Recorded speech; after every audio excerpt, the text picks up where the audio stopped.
In this video, we're looking at the 3D model I plan to print,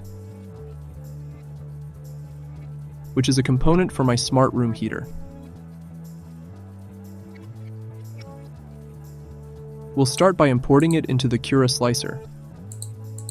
There are two optimal positions for printing, this position and this position. Printing in the first position requires supports, which are indeed necessary. For this print, I'm setting the layer height to 0.4 mm and the infill density to 100%.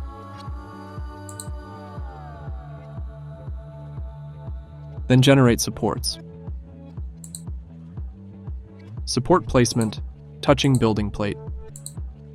After slicing, the estimated print time is 1 day and 7 hours. However, adding supports to the walls compromises the smoothness of the surface. Therefore, I've decided to disregard this position for printing. Moving on to the other position, I've kept the settings the same as before but did not add supports initially. Let's slice it and take a look. Although 3D printers are capable of printing pyramid shapes without supports, they struggle with the middle columns and edges due to their starting points being in the air. This makes adding supports crucial. Otherwise, our print is destined to fail. By adjusting the slicer options to include supports,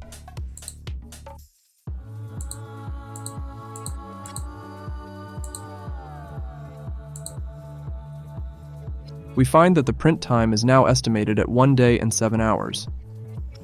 The slicer automatically places supports everywhere, but we know that only the middle columns and the 4 edges truly require them. The other parts do not. So, how should we proceed to optimize support placement? First, turn off the support and slice.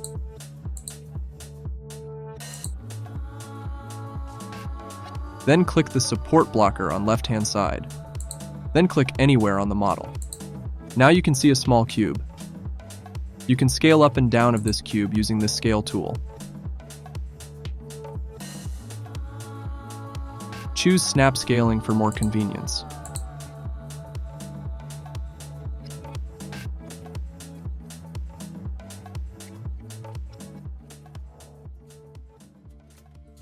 You can move this cube along the XYZ axis using Move tool.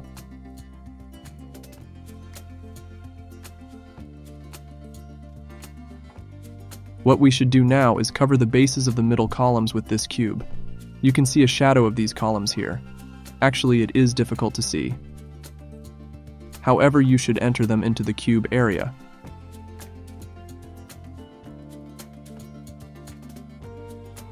Now scale up towards Z direction until it touches the ground.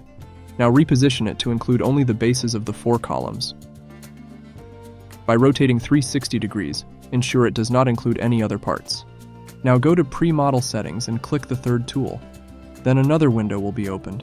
Then select Cutting Mesh option between the 2 options. Go to Select Settings, and a new window will appear. Scroll down and choose Generate Support under the Support section. Now it will appear in the previous window. Click it. Now click Slice. You can see supports are added only to the columns. Make sure to insert only the parts that you want to add supports. You can see what happens if we add other parts into the cube, so pay attention about it.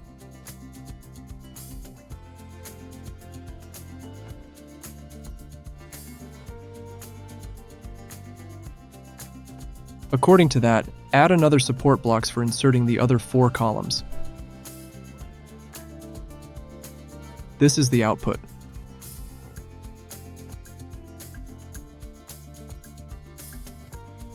We also need supports for the edges. By following the same process, we can generate supports specifically for them.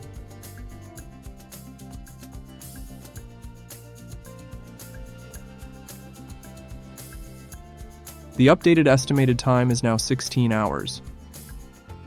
Actually, printing the entire model with a 100% infill density isn't necessary. Our primary concern is to ensure the screw holes have maximum strength.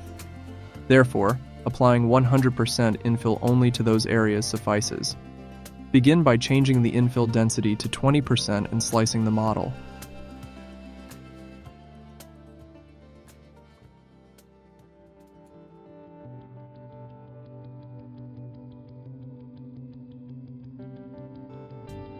Then, add a support blocker to the desired area, resize the cube, and position it accurately.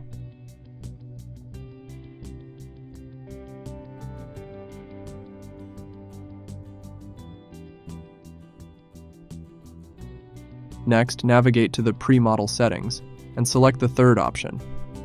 Choose the Infill Mesh Only option.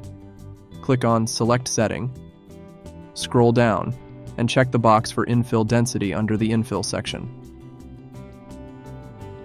Then, adjust the infill density to 100%. Repeat these steps for the opposite side.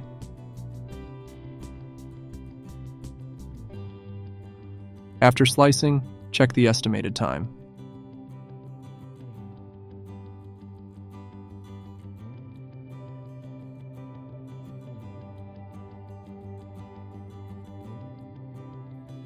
Click on Preview to observe the printing process.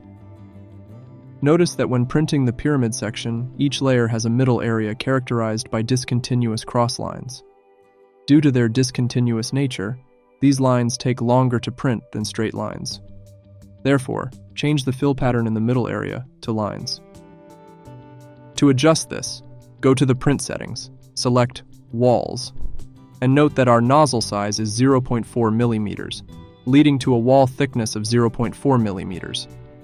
Increase the wall thickness to 1.6 millimeters from the initial 0.8 millimeters. After slicing the model again, you'll find the time has decreased.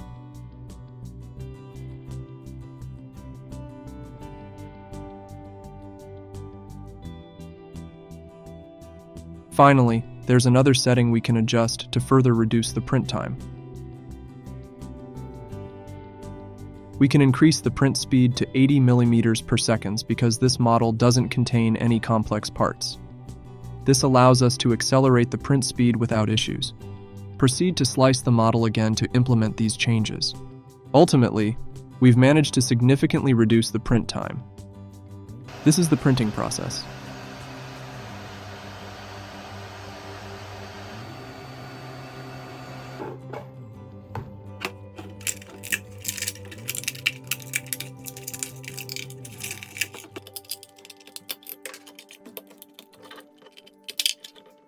Thank you for watching. I hope you found this tutorial informative. If you'd like to support the channel, please consider subscribing.